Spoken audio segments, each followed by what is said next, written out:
Seems like everybody is settling in, so it's just about 7 o'clock tonight. Thank you to everybody who's taken time to join us tonight so far. So this meeting is being recorded, so I just want to make sure everybody is aware. If someone has to jump off early or would like the recording, of course, we're going to send that out within 24 hours. So just in case there's a graphic or a way something was described in the video. Of course, we have the slides. I'll reattach them in the email as well, so everything will be together. And we'll also send you guys a winter bucket list tonight, a holiday cookbook as well, and a fun little Amazon list we put together with some goodies. So without further ado, we'll get started. My name's Amanda. I am signed in under Christina's account, so that might be a little confusing. Um, I'm one of the presenters tonight for our presentation. Uh, so Christina and I, we're just going to kick off with this original slide, and then we're going to introduce each of ourselves after. If it wants to resume. So we just want to set the stage for the reason why we're meeting in part tonight, right? So in the Health 2024 national survey, it discovered that there's 39% of Americans worry about holiday eating, right? It's about almost half of us admit to feeling extra stressed this time of year, and it actually can impact counterproductive tools later in the upcoming month in January to counteract kind of the season. So we want to help everybody to really set the season off right, feel really good going into the holidays and start their new year, bright and shiny. So without further ado, let's all introduce ourselves. Of course, Christina, our owner, is on the call as well tonight for functional nutrition. Christina. Hi, I just want to make, are you sharing the screen right now? Oh, yes. Is it progressing for everybody? No. Oh, I've had it on like a couple of slides. Ooh, thank you. So it's saying it did this to me once before. Hold on, let me stop share and then let me reshare entire screen. So as she's doing that, I'm Christina. I am one of the dietitians here in Functional Nutrition RX. And I know most of you, but I also don't know some of you. So excited for our seminar that we're putting on tonight. As Amanda said, the holidays can be a stressful time for people, and we're here to help make it a little bit easier on you. Francesca Emma is also on the call.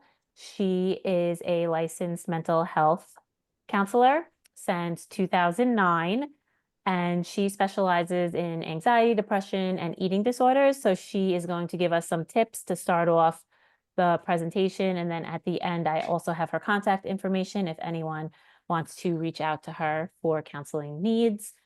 And fun fact, me and Francesca actually went to undergrad together and we were roommates. So Thanks, Christina. You could go ahead. Hi, everybody. Thanks so much for being here tonight. The fact that you're all here is really indicative that you are on a path to try and be the best version of yourself, which is amazing.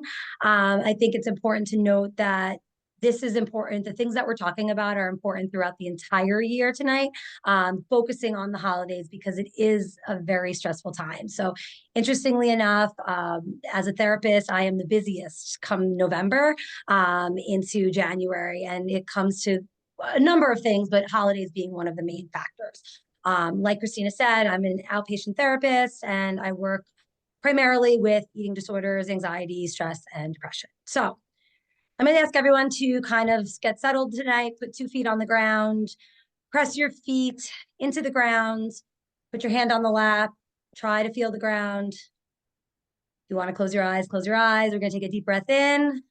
1, 2, 3. And a deep breath out. 1, 2, 3. One more time. Deep breath in. And a deep breath out. This simple task is called a grounding technique. So sometimes when we are feeling stressed in any way, shape, or form, it's a helpful tool. It's called a reset to reset us back into a space where we can start to utilize our coping skills. One of the main important tips to help with holiday stress is prioritizing. So the metaphor I use right now is that people feel like they have multiple tabs open in their brain and they don't know which one to go to first or last, or how to kind of go about that. So in order to kind of keep ourselves more in order, one of the main tips is to make a list.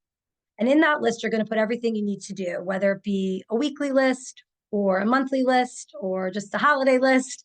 And once you have that list, then you start to identify what are the things that are most important. What needs to happen today? What can wait until the end of the week? If you're doing a short-term list for the day, what do I need to do this morning? What can I do later in the day? So essentially, this is to help organize some of your thoughts and make it a little bit easier to identify which things take priority. Once we look at what takes priority, then we can kind of go through, what we need to do first. And therefore, we start to be able to also identify the things that maybe people who support us can help as well. So this is the time when if you're, hosting a holiday, you can say to someone, can you bring, the mashed potatoes? Or you can go to a spouse or a partner or a child and say, hey, can you go food shopping for me? So when you take a look at the list and when it's all down on paper, you can see what you can kind of give out to other people who support you to help reduce your own level of stress. You also can say no to things that don't serve you. With the holidays, it's frequent that people find that they say yes to things because they feel like they have to. And this is our time when we can really say, how important is this to us, to me? And if it's not going to serve me, what can I do to kind of make do with either taking it off my list completely or changing how it's on my list? So if I always have to visit my great Aunt Susie and drop off flowers for Christmas, I can maybe say, I'm not going to do that this year, but instead I'm going to send something and write a nice card. Or I'm going to call and have a nice conversation. So what on that list can be changed to fit your needs is an important task in that way. We also want to surround ourselves with people who bring us joy and make us feel good. So make sure that we're keeping a company with the people that make us feel best. You want to make sure that you're taking breaks throughout your day and throughout the week for yourself. Keep moving is an important one. I know Amanda will talk about that later, but making sure that you're moving your body throughout the time can reduce your levels of stress. When we walk or do those types of things, we reduce our cortisol and we increase our serotonin, which is our feel-good neurotransmitter. You also want to keep a list of non-task related joys of the holidays. So the holidays, and I know Amanda will talk about this as well, or Christina, they're supposed to be for so much more than just having to do a bunch of things or worrying about the food and the eating. So we want to find the things that make us feel joy and put them in our calendar of things to do. Could be watching a holiday movie with someone that we love, or going out and shopping for someone that we love. So things that are non-task related, but they're giving you joy. And then lastly, we want to utilize healthy coping skills. There's a number of different things and they work differently for different people. If you don't know what coping skills work for you, you can even just Google, common coping skills and trial and error, try them out. But typical ones that people say helpful are journaling, journaling your feelings, going for walks, spending time with a pet, taking a long warm bath or a shower, listening to music. So those are all things that we can try to help do to keep our stress levels down when they are heightened. So Amanda, if we can go to the next slide, we can talk about our bodies and food and holidays and body image. So this is sort of my niche. And so what I want to talk about here is that if we take the entire month and look at it as, I'm just going to throw everything out the bag. It's the holidays. I'm just going to forget all the things I learned with Christina and Amanda or forget all my goals. Then we're looking at this very black and white. And instead, we need to look at this from an 80-20 perspective, where we still want to keep that plan, keep the things that we do on a daily basis, but move that around a little to do the enjoyment of the holidays and not feel the guilt surrounded by that. Okay. One of the big helpful tips is to make a gratitude list that does not include body or looks. And that gratitude list can be made now. It can be made, sometime soon, but before the holiday, so that when the holiday approaches and there's a stress level around the food, we can just go back to that gratitude list and redirect our focus. So it's not so much about our body or the food, but more so about the things that we're grateful for. I tell people to leave it on like the note section of their phone, because that's like an easy reference. If we're feeling stressed, let me just open that up again and remind myself that these are the things. Also, just the actual act of writing gratitude does improve our mental health as well. Dressing comfortably is something that's important around the holidays when we feel like we may be uncomfortable with our body in general. And I always tell people to prepare for this a day or two before, maybe even a week before, and come up with multiple options. Usually 2 options is best, of things that we feel comfortable in, we feel positive and good in, but we also feel that we can move around in and be comfortable. And then when the morning comes to get ready for the holiday, we have that opportunity to make a choice. Uncomfortable comments. So you know that you're going to see Aunt Susie or grandma, or have a kid around that might say something.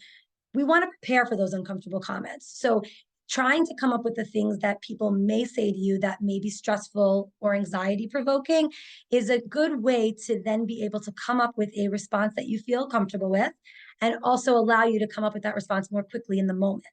So if you know so and so is going to comment about, oh, you've gained some weight this year, you come up with a response that makes you feel good, and then you can direct that response much more easily if it's prepared in advance. This is also goes with the next one, which is setting boundaries with friends and family. So it's okay to say, I'm not really here to talk about that right now, or I really don't want you to address commenting about what's on my plate, or how I look by any means. We would like to think that people are a little bit more mindful about that, but that's not always the case. So having those responses ahead of time is very helpful. Um, take breaks. So when meals or time with the family or whatever's happening on the holiday feels overwhelming throughout the actual meal or in between meals, take the time to take breaks. Walk outside, get fresh air. Redirection can be offering to play a game. So instead of everybody sitting at the table around the food and unnecessary picking, even when we're not hungry, just because it's there and we're sitting there, let's say, hey, everybody, let's play a card game, or let's, watch a movie, or let's watch sports together. Moving away from the table where the food's at and gathering with family in a different way is a good way to not deal with the overeating or even the undereating and the stress of what that food in front of you is providing. Playing with young kids or animals is another way to kind of get that escape and move away. Positive self-talk is really important. So some of us can anticipate, or I hear a lot that they feel guilt post comments from other people, or post eating, whether it be they feel like they didn't eat enough, or they ate too much, or they had anxiety around their plate. So we want to engage in positive self-talk. Come up with a couple things that you feel good about yourself that morning or the day before, and encourage yourself to say those things after the meal, after the holiday, in the days leading up to the new year. So making sure that we're talking about ourselves and to ourselves, instead of I should have done better at that meal, it's I did a great job preparing for that meal myself, and I did great breaks, and I did those things. So making sure you look at the positives and challenge those negative thoughts. And lastly, for everything in life, but especially around this time, giving yourself grace. This is a tough time. Like I said just before, for a lot of people, you're not alone in that. And it is super vital for you to be able to say, hey, this is the holiday season. I'm going to try my best. And being that you're here tonight shows us that you're trying your best. I'm going to take all this information in, and I'm going to utilize it the best that I can. And I did my best by doing it.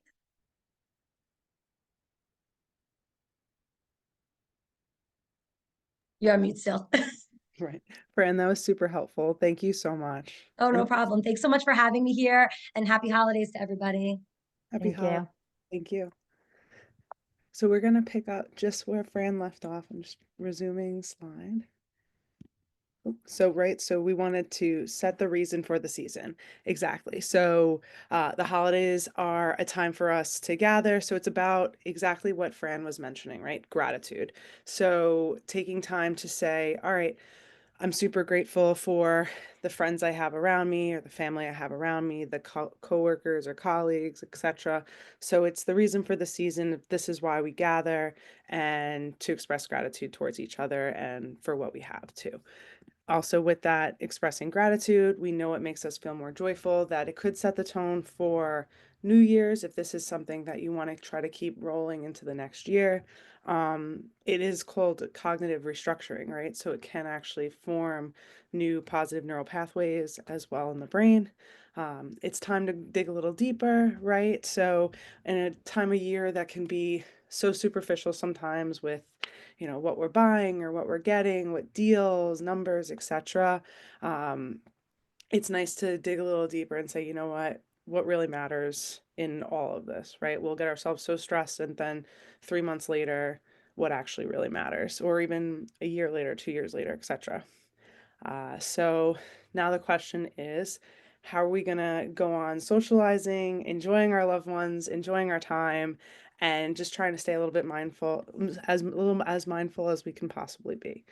So keeps throwing me off because when I pressed resume, the arrow that I see points to the left, which would mean going the opposite way. So I'm a little hesitant to resume slides a little bit, guys. So just a heads up while I'm doing that. I'm gonna get used to that. So this is also the first time we're presenting in Canva too. So if you guys notice a little difference, I don't know if you guys see anything a little different, let us know if there's a preference. We've done PowerPoint most of the time in the past, but yeah, this is the first time we're using Canva too. So we want to break it down. Sometimes we get really hyped up about the holidays and everything that gets thrown our way in terms of weight gain or anything about weight in general, or even just talking about body size, or exactly what Fran was mentioning, comments about body image, or even just feeling completely sabotaged by the holidays. In the grand scheme, these are most of the classic holidays that you'll see on the left-hand side of the screen that's more like food based. I know there's ones in there that's missing just to be able to fill the slide, but the classic ones, right? So let's say there's about 27 days in the year that could potentially lead to overeating or eating mindlessly or without thought. That comes down to, out of 365 days, only about 7.39% of our entire year, right? But if we break it down, that it's one meal within those days, right? So it's out of those, 21 meals in a week, say, right? That's only 27 out of the 1,095 meals within the entire year. So these holidays that are all food based, that sometimes we want to say, oh, I gained weight, it's the holidays, all my goals, sometimes, or can deduce, right, around this time of year, we will sometimes hear some say in the office, most people come in say with a spirit of trying to keep the ball in the air, right? So it's seeing that it's only 2.46% of the all the meals in our entire year, right? So why is this associated with weight gain or shifting of habits, is really how I want to speak about it, or derailment of goals. It's sometimes that change in habits, right? It's our change in work schedules, our change in exercise routine that can sometimes happen. Oh, I got to go Christmas shopping, or I got to go out to eat with these friends. I'm not going to have time to go to the gym. Change in meal patterns because we might be eating out more often, or more treats might be coming our way, or different situations that we don't normally encounter other times of the year. For some, it's increased stress, right? It's a time of year where financial quarters start to change, stress around finances for purchasing gifts, stresses about things to come in the new year, etc. Everyone could be carrying different things with them. And we might not even know what others are going through too. Sleep routine, because of the change in going out maybe, or work routines, or needing to stay out late to go shopping or prepare for events. There's different change in our sleep routines, and the changing of our social environment, like we were mentioning, right? Family visiting, maybe elongated stays, or those who are old-fashioned food pushers, but it comes from love, right? But it's something just for some, an uncomfortable boundary that we want to try to set, and advocate for ourselves, right? Travel, it comes about this time of year. So you could see these are all things that can kind of shift us a little bit, but doesn't necessarily have to take us off our center of balance, in terms of keeping our eye on the prize when it comes to our health related goals, or what we're trying to set out to achieve just to be our happiest, healthiest selves. So what are we going to do about it, right? Movie. So mindset matters, right? We want to prevent that whole restrictive dieting. We are anti-diet. We do not want to say we're never really on a diet, right? Diet is just the meaning of what a person typically eats in a day on average, right? That's like the true meaning of diet. What does this person typically eat? But in terms of diet, like diet culture, restrictive dieting, calorie counting, etc., that could mean a lot of different things to us, right? But restrictive dieting, if we're depriving ourselves, can lead to binge eating at times for some, or going overboard when we cheat because it can feel like the last time we're ever going to have this food. I know I'm not allowed to have this food, so now that I have it as, i.e., a leftover, it could be a trigger, right? Um, it's overboard for when we cheat, quote unquote. I've even tried taking that word out of my nutrition practice altogether, cheat. We'll call it even a social splurge, or what does that even mean, right? All foods can fit within a healthy individual's diet, meaning the average foods that they eat. But it's the concept of, I'm never going to eat this food. I can't have this food. I'm never going to eat this food, that we always want what we can't have kind of mindset. So just being aware of that, being aware of certain foods can sometimes be more like fear provoking foods to some of us, and food should really never provoke fear. So I think it's this time of year, sometimes those emotions might come up around certain foods, and it's important to sit with that and acknowledge it, and could be something to bring up in counseling treatment as well. Um, Hunger and fullness cues, right? So we want to try to avoid that unbutton the pants, fullness, stuffed feeling, right? So mindset matters in terms of saying, oh, my goal for today is I want to choose, a couple of features or things about today that I'm grateful for, that I want to focus my time and attention. Because I know I get sometimes excited about the food, and maybe I might hang out around the food a little more. So I want to set a couple of ideas or plans. Like I know, cousin so and so just graduated from school. I want to ask them about that and ask how they're doing, or what's new for them in their life, or just having a purposeful idea of how you also want to spend the time. If you find the food sometimes could be overwhelming to hang out around, right? Like hanging out with pets, hanging out with the kids, going outside. Meditate on last year's holidays. So think about how one might have felt even after Thanksgiving if we're more prone for that overeating, and saying, okay, where did things go really well for me? And where are areas that maybe I could focus my attention more this year so I could prevent, feeling that uncomfortably sick feeling. Um, and we'll go into all those different tips and things down the road in the presentation. Thanksgiving is a great place to reflect upon as like the scrimmage before the game for the holidays, to see what worked well, what are areas we might tweak if those holidays are symmetrical for some. And of course, like we've been mentioning, remember the reason for the season. So staying mindful, so understanding hunger versus craving. And of course, we can actualize that, if that makes sense, but it's staying grounded and aware of ourselves, our bodily feelings as well. So hunger, asking, did this feeling come on slowly? Does it occur when you haven't eaten after a few hours? Or like a craving, is it coming on more quickly? Is it because so and so might have, walked into the office with X, Y, and Z, foods that look really good? So it's kind of just taking a moment to say, is this something I really need right now? Some people call it the broccoli test. If I answer saying yes, I can eat some broccoli right now, some people say that's a great test for hunger versus craving. But I think a lot of us, we can actualize, right, the difference between the two. But I think it's that breaking the autopilot, that knee jerk, I want to go for that food. And part of it is being self-aware, grounded, present in the moment, and then saying, okay, what's even going on with my body? So this is kind of like step one, right? And then we think about our day, right? As we eat certain foods like carbohydrates, our blood sugars fluctuate up and they come back down throughout the gradual course of time as our body digests and that carbohydrate moves through our digestive tract, right? So this also plays an important swing into how we're feeling hunger, fullness wise. So we don't have to be a blood sugar expert, but it's good to be aware of the sensations of hunger fullness in terms of, when I eat, the fluctuation of my hunger and how it starts to gradually deduce as the stomach empties. It could be a sensation of feeling more energized, but it's also knowing about this in the constant of what foods you put in combination with each other at, say, lunch or snack or breakfast, for example, because and I'll get right back to this.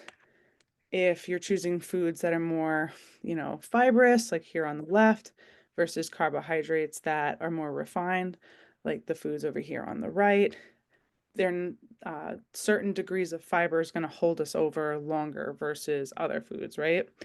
And with that being said, we want to be aware of what we're eating in terms of the time of day and how we're feeling hunger fullness wise.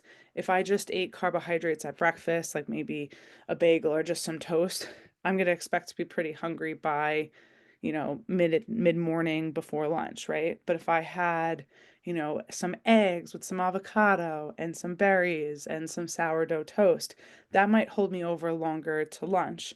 So the reason why I'm kind of dusting over this concept is it's important to be aware of what kind of foods we're consuming lightly from, like, I had a protein, I had a carb, I had a fat, and is that holding me over?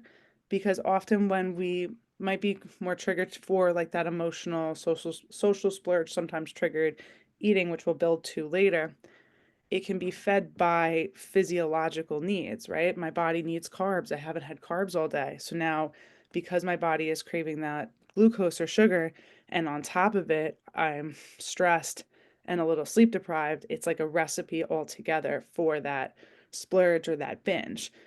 So I think the more aware of we are of our body and our day, the more likely we are to see how our habits can impact other habits, for example. So we have like our protein, right, and our carbohydrates and our fats. So here on the bottom is time, and here on the y-axis would be considered our blood sugar level, how high or how low our blood sugar is fluctuating.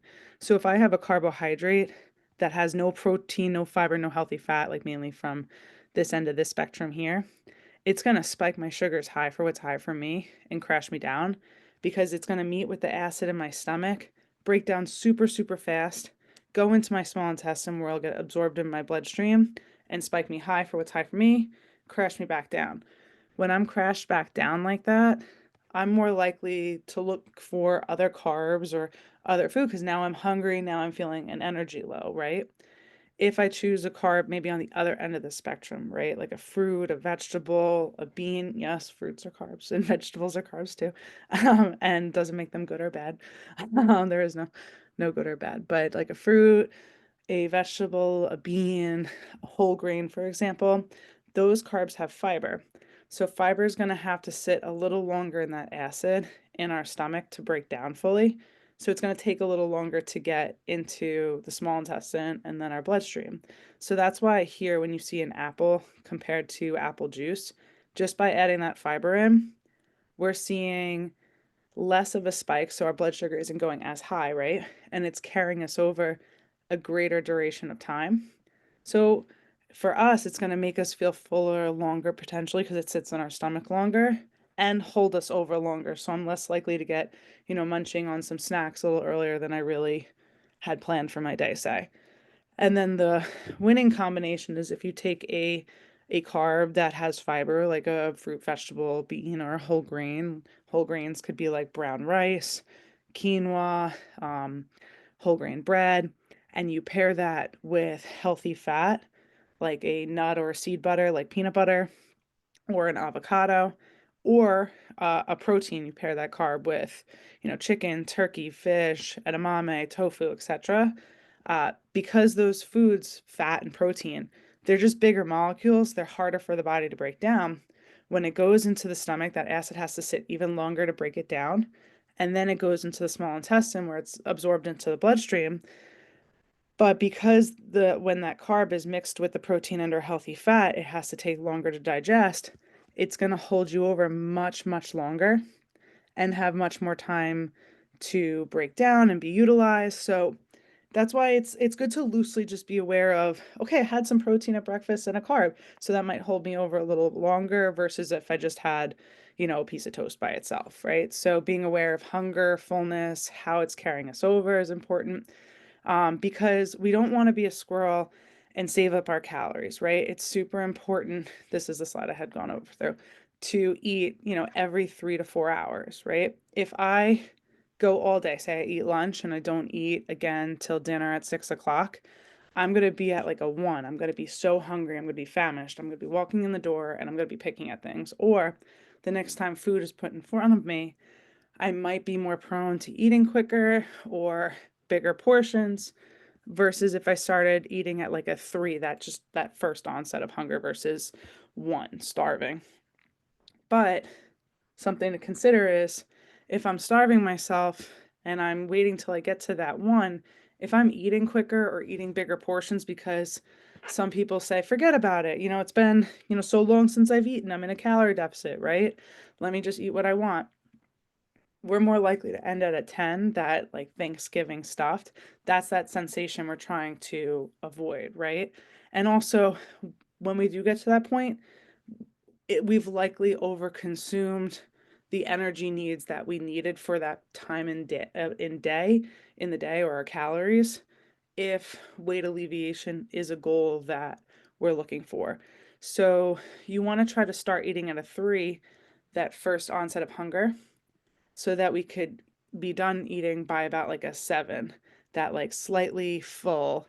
You can do different things called like the raisin meditation to help with this. So this is something that we'll cover in nutrition counseling to give you strategies as it meets your needs as an individual. But the raisin meditation is very cool because it goes through the 5 senses of taking a bite. And it really helps if you're the individual that tends to just eat way too quick and feel like we're not truly getting a chance to like taste or savor our food. It might be a really good practice, and I could add it to our email to do right before our big holiday meal is a little raisin meditation. So next, the part of why we lead up to this, right? We want to eat every about 3 to 5 hours, have protein, carbs, complex carbs or healthy fat, balanced meals, be aware if we're hungry or full.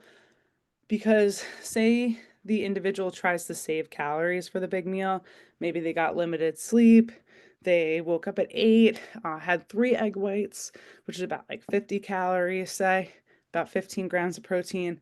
Then they put themselves through some high intensity workout or did some, for them, if it was a 5K, some really intense push for themselves to be able to earn their calories. Maybe they skipped lunch, or just had some kind of low calorie, Greek yogurt, whatever they could get a hold of quick on the go. They're putting on guests, and maybe guests are arriving around 3 p.m. So we're starting to snack a little bit, right? Seeing this as like our lunch, maybe snacking on 10 crackers, 3 ounces of cheese is like 3 slices of cheese, or 3 slices of salami. So that can add up really quickly to about 600 calories right there, right?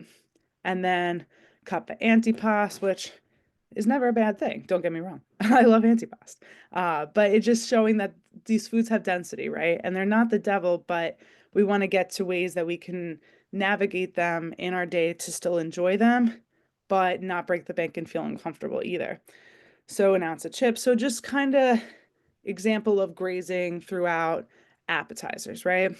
And then there's dinner, having the roll, the 4-ounce filet mignon, the 2 cups of mashed potatoes, and then a 1 cup of green beans. So really like enjoying the meal, which is which is a wonderful thing, right? But might be feeling much more uncomfortable after, versus if we can spread it out more throughout the day.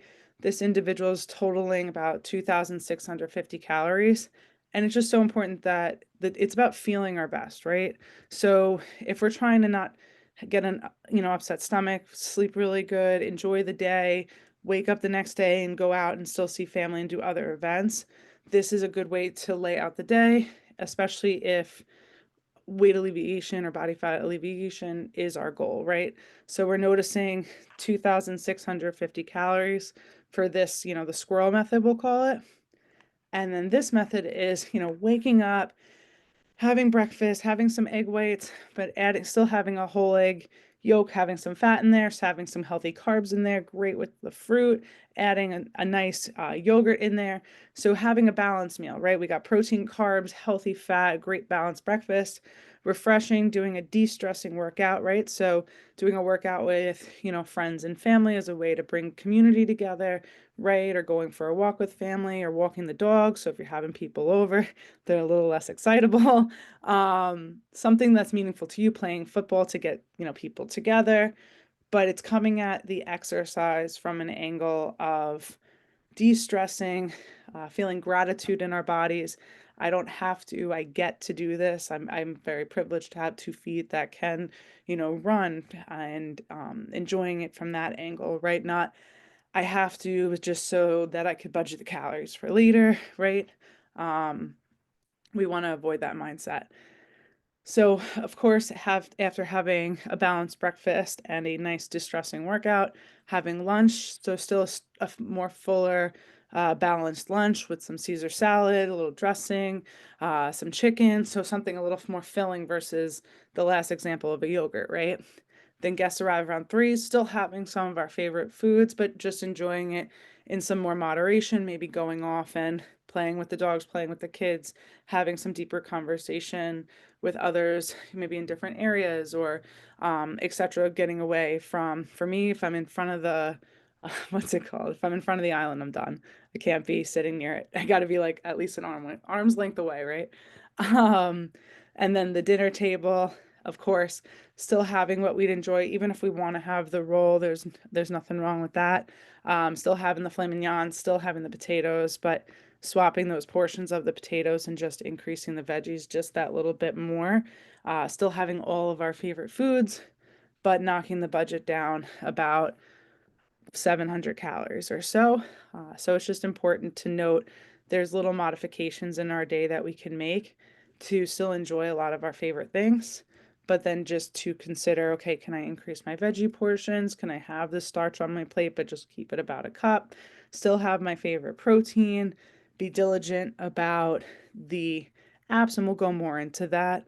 What really matters, what portion is good? Do I have to have a whole cup? If it's something you really love and it's something special that you really look forward to, sure. But it's just about being selective with what we're choosing, and it's meaningful things to us versus I'm just having this because it's in front of me, for example. Um, Next is, why does this all matter, right? So we ended up saving about 700 calories just as a unit of measure by just manipulating those numbers and portions and way of seeing the day.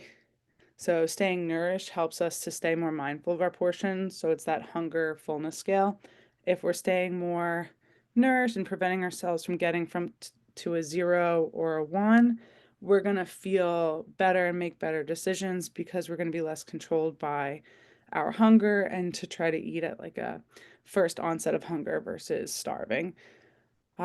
If you are afraid that even if you eat breakfast or lunch, that you're still going to go overboard during the event, we want to definitely discuss our relationship with food, or um, we could also discuss that one-on-one in counseling, as different things can sometimes come up around the holidays that are worthwhile to talk through with a dietitian or a mental health provider, just to bounce off, does this impact me in other ways in my life? And if this is something I want to start to work on, if I'm noticing different things come up around the holidays, as a way of breaking control away from food. So then, to avoid some holiday hiccups, right, we wanted to put together these tips. So we want to check all the options first. So our little tagline is do a lap, right? Do a lap of the table or the appetizers, see what's really there first, because it's like the old catering technique where you put the filet mignon at the very end of the table because people have already filled up on all the other things before they get to the filet mignon. So then you don't have to give as much out and they save money. Um, so do a lap to see what's truly there. Be selective. You can always go back for seconds. You can always grab another portion, but don't let our eyes, especially if we're going in the door hungry, dictate for our stomach, right? If hosting, try to serve vegetables first or with appetizers because it's a great volume food for to fill up on, or like a salad. There's research on volumetrics that these fiber-based, water-based foods can help to take up volume and space in the stomach and make us eat smaller portions down the road, but still have fiber to help digestion and water. This is just a great tactic for like day-to-day dinners too. Eat off a plate instead of continuous grazing. So if I'm at a cocktail party for a wedding and I'm eating off of a napkin, I never really see the totality to which I'm taking things in. It's just so easy to pop things in our mouth and they're not tangible. So try to put everything on a plate, eat with a fork or a knife. It can make us more purposeful and mindful with our bites to savor each of those bites. Um, only only eat off your feet. So we want to avoid that whole standing and eating concept. Grab the plate, sit down, relax, enjoy, savor. Offer to bring something, especially if you know the type of venue or event or space or home you're going to. Offer to bring a dish. See if there's a home that you've already been to multiple times that you know there's typically healthy options that you could rely upon. That's wonderful if that's your goal, right? If your goal is to maintain healthy options during the holiday, BYOHO, bring your own healthy option. Grab some from the cookbook we're sending out that you could bring some of those options over as like a kicking in the door kind of a favor, right? So that comes from like your hands are so full, you're kicking in the door. I mean, so baking versus frying, if there's common dishes that people like, for example, say chicken cutlets, can we put it in the air fryer or bake them in the oven, etc. So then my screen's cutting out. With the fats, can we try to reduce certain fats that are saturated and from, like a feedlot animal, for example? We could use less butter, use less mayo, use less sour cream, replace with Greek yogurt, or if you're trying to go dairy free, like a clarified butter or ghee, for example. And check out our healthified slops, of course, in the healthy holiday cookbook. A lot of H's. And then here. Okay. Some other tips to avoid the holiday hiccups is the making or buying too much. Oh my goodness, this was my childhood. Okay, I still try to teach my mother this and it will never happen.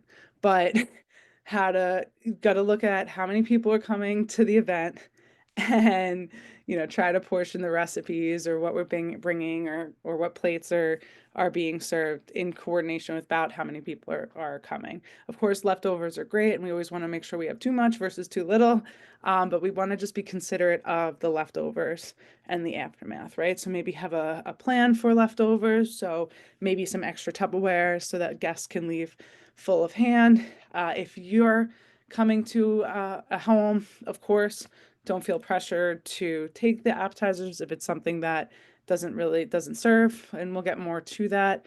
If you're hosting, you can also get rid of leftovers by donating certain things based on how they're held to various firehouses, Long Island Cares, based on what they're willing to accept. And of course, we want to try to consider using smaller plates. There is evidence to validate that using smaller plates can be a psychological technique in reducing portion size. Even blue plates too, more calming colors. Better beverage choices. Alcohol intake can lower inhibition, so it's kind of like a double whammy sometimes when it comes to alcohol, because if we're consuming too much alcohol, sometimes it leads to increased consumption of other foods that we might not truly really want to take in under sober mind. So alcohol adds up more than just the drink. And something to consider is alcohol is about 7 calories per gram. And not to be calorie oriented, but just to express the density more so, is dietary fats are 9 calories per gram and protein and carbs are 4 calories per gram. So think of like an apple, right? This big, about 80 calories. And then think of, say, the classic hotel pat of butter, about this big, also about 80 calories. Why is something this small compared to something this small equivalent in calories? it's because of the density, right? So dietary fat lies closer at 7 calories per gram, closer in density to dietary fat. So it just adds up very quickly. I used to say it's like a slice of bread, but it's like more, so like 3 to 6 slices of bread, depending on what we're having, or like a slice of cake. So it's not to shame having alcohol or feel guilty. It's just to be aware because there isn't any nutrition facts on the label either. That it's good just to be aware of what's in your classic drink. We want to stay hydrated, especially if we're sodium sensitive.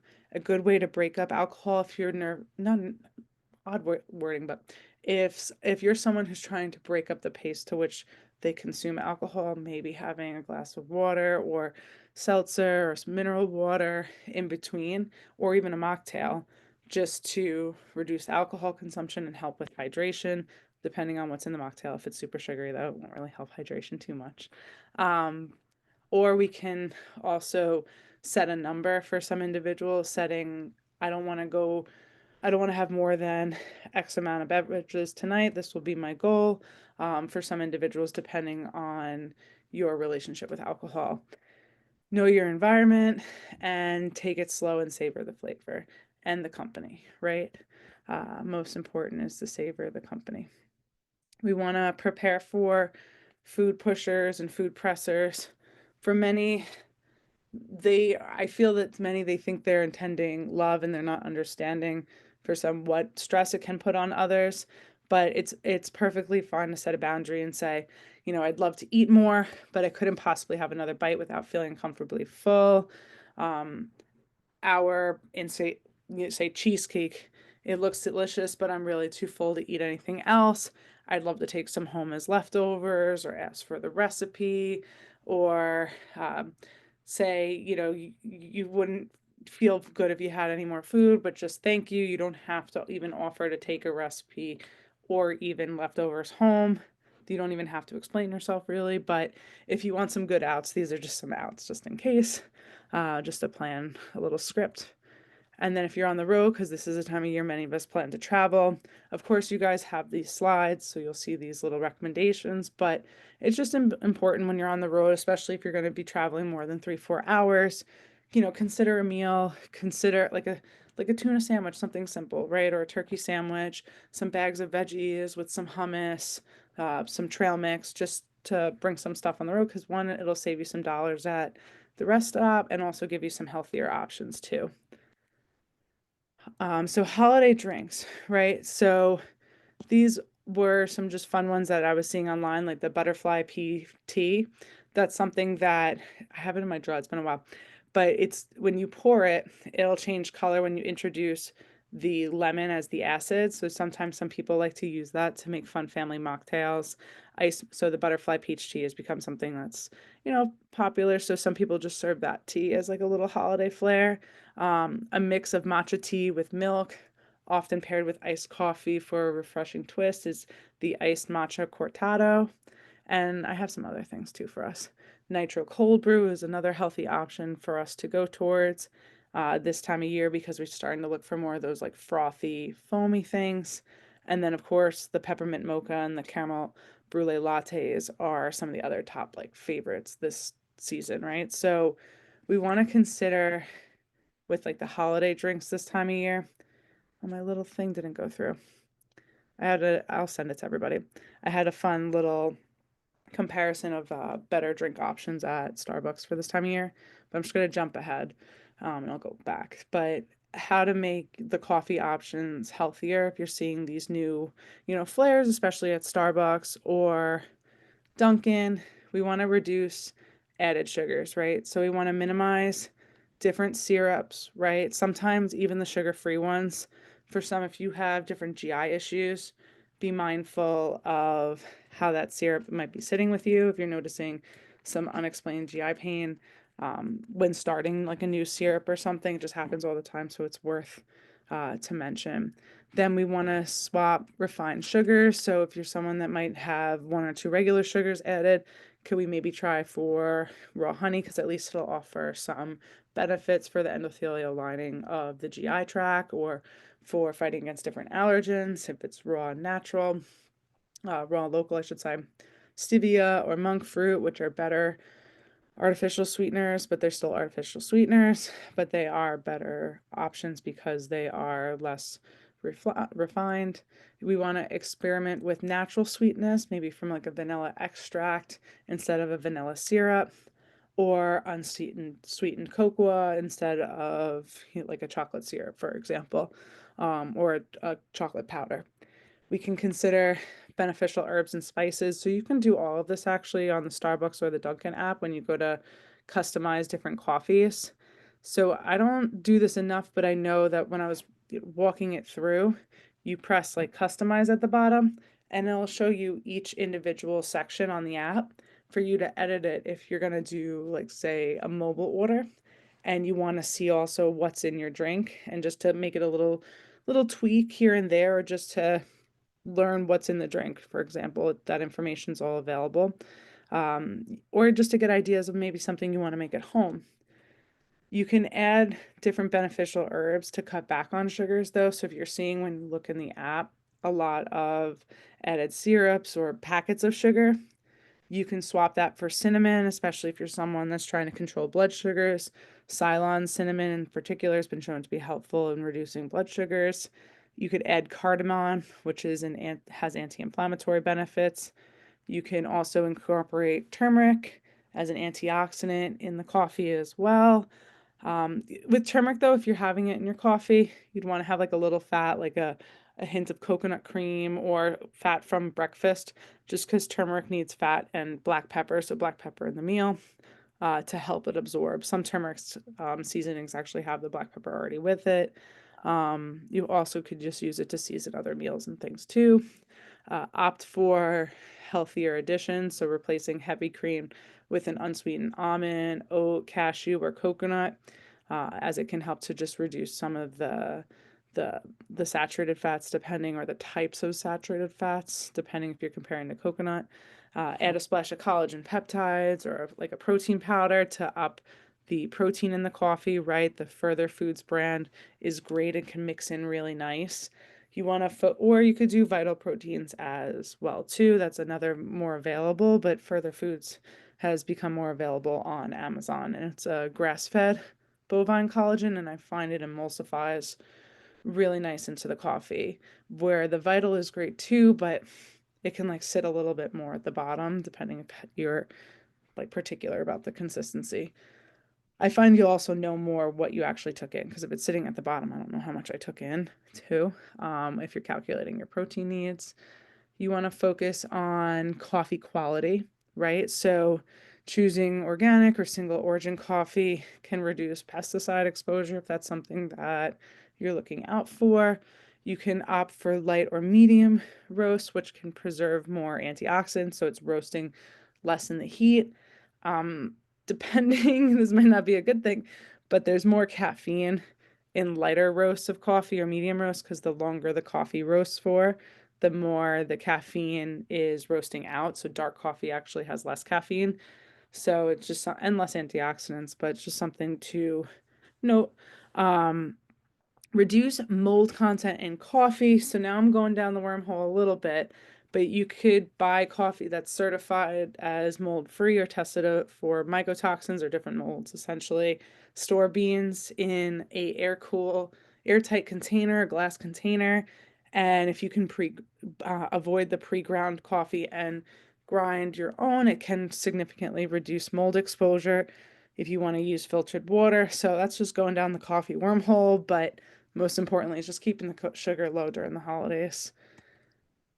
Next is if we're making healthy mocktails, you want to consider hydration, right? Adding hydrating foods like herbs or more so fruit. You could also take the opportunity to add seltzer or water to add some more hydrating benefits, especially coconut water can be considered. Nutrient-rich foods, as such as fruits too, are also nutrient-rich, along with herbs. Natural sweeteners come from the fruit, of course. You could also lower calories when you're cutting out the alcohol for some. Mocktails tend to support weight management more if that's our goal.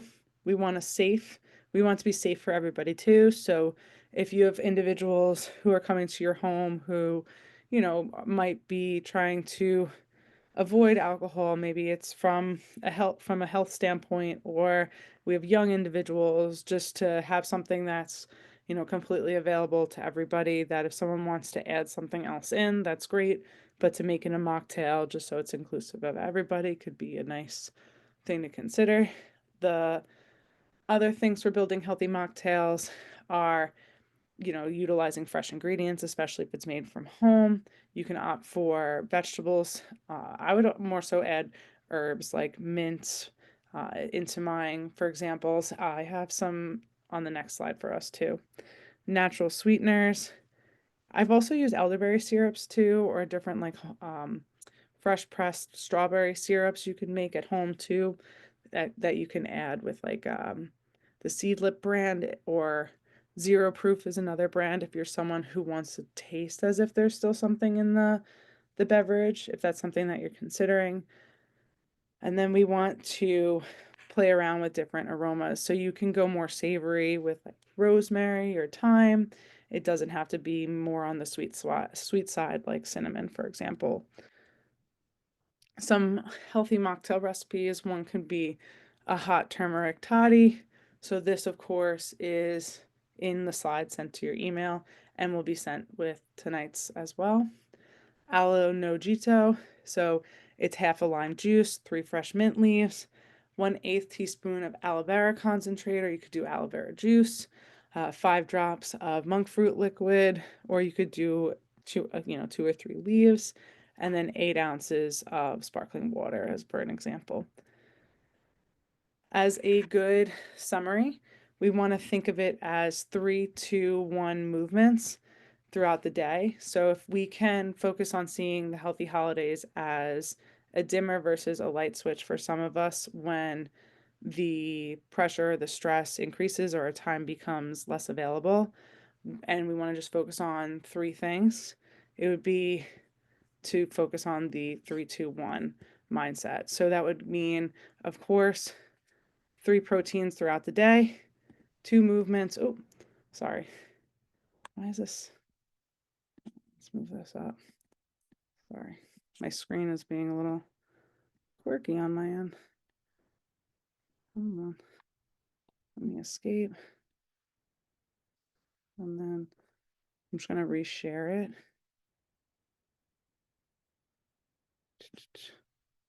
Okay, come on.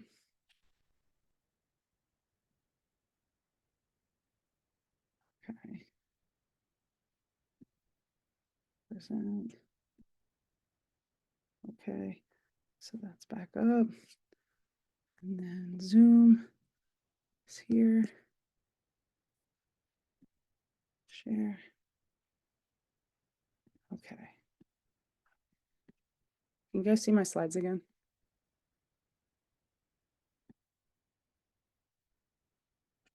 Okay.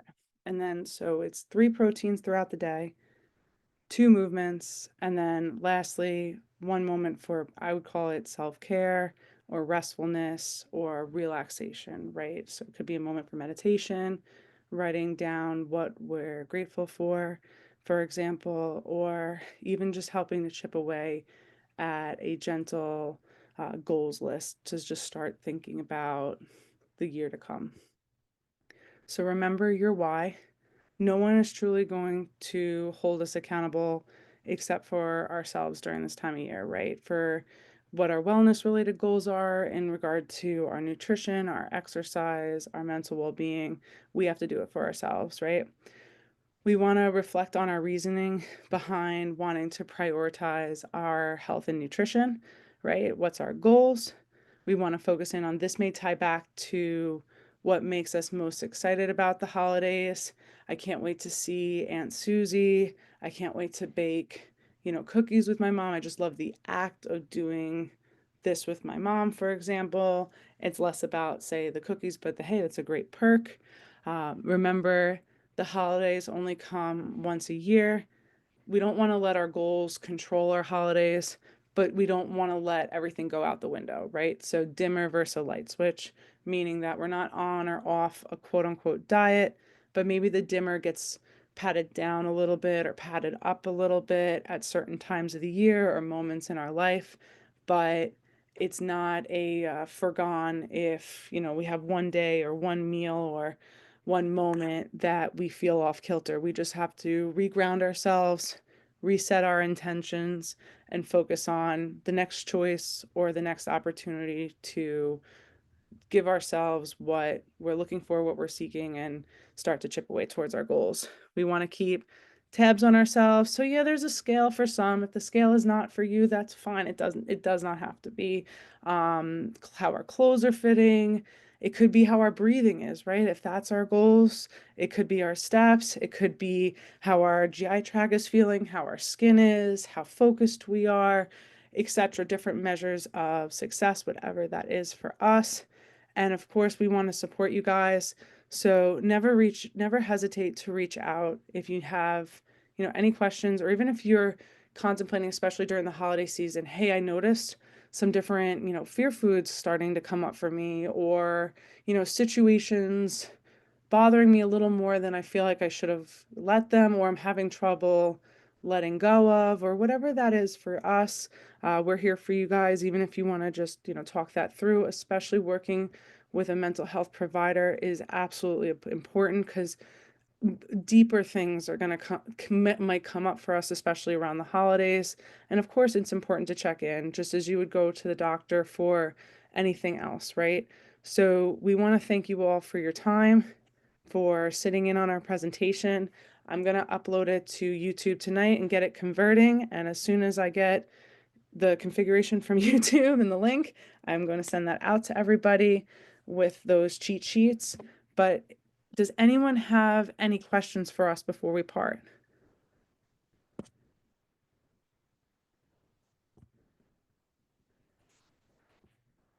I'm just double checking. Oh no.